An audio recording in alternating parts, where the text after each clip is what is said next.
Wala munang mahabang selebrasyon para kay Pinay tennis queen Alex Ayala matapos masungkit ang kampyonato sa Birmingham Open. Agad nang aabante ang Filipina tennis star sa London para sa isa pang malaking torneo bilang bahagi ng kanyang paghahanda para sa Wimbledon. Ang ibang detalye alamin sa aking pag-abante. Sariwa pa ang tagumpay ni Pinay tennis queen Alex Ayala sa Birmingham Open pero agad nang babalik sa aksyon ang Filipina tennis sensation. Susubok muli si Ayala sa prestiyosong Queen's Club Championship, isang WTA 500 tournament na gaganapin sa London mula June 8 hanggang 14. Nakasiguro si Ayala ng pwesto sa main draw matapos maiangat mula sa listahan ng mga qualifiers. Nakabenepisyo ang world number 37 sa pag-atras ni Jessica Pegula at Hailey Baptiste dahil sa injuries kasama ang veteranang si Carolina Pliskova. Mas matindi ang kompetisyon na haharapin ni Ayala sa London dahil nakatakdang sumali ang ilan sa pinakamalaking pangalan sa women's tennis. Tampok dito ang pagbabalik ni Serena Williams na muling lalaro sa torneo pagkatapos ng 4 na taon.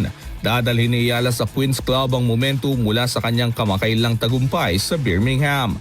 Tinapos ng 21 years old na Filipina ang kanyang championship campaign sa pamamagitan ng matinding 5-7, 6-3, 7-5 na panalo kontra kay Nicola Bartunkova sa finals. Ang titulong iyon ang isa sa pinakamalaking nakamit niya sa kanyang professional career. Pero sa halip na magpahinga, agad siyang sasabak sa mas mataas na antas ng kompetisyon habang patuloy na binubuo ang kanyang kumpiyansa sa grass court season. Hindi rin matatapos sa London ang abalang schedule ni Ayala. Nakatakda rin siyang lumahok sa WTA 500 Bad Hamburg Open sa Germany sa huling bahagi ng buwan. Inaasahan ding makakatambal niya sa doubles and tennis legend na si Venus Williams. Habang papalapit ang Wimbledon, patuloy ang pagdami ng mga pagkakataon para kay Ayala na makipagsabayan sa mga pinakamahuhusay na manlalaro sa mundo. At matapos ang kanyang breakthrough title sa Birmingham, sisikapin niya namang ipagpatuloy ang magandang takbo ng kanyang kampanya sa London.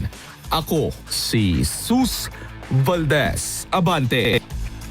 Manatiling nakatutok sa Abante, sundan kami sa aming mga social media accounts at huwag kalimutang mag-subscribe sa aming YouTube channel, DWAR Abante Radio, para sa mga eksklusibong balita.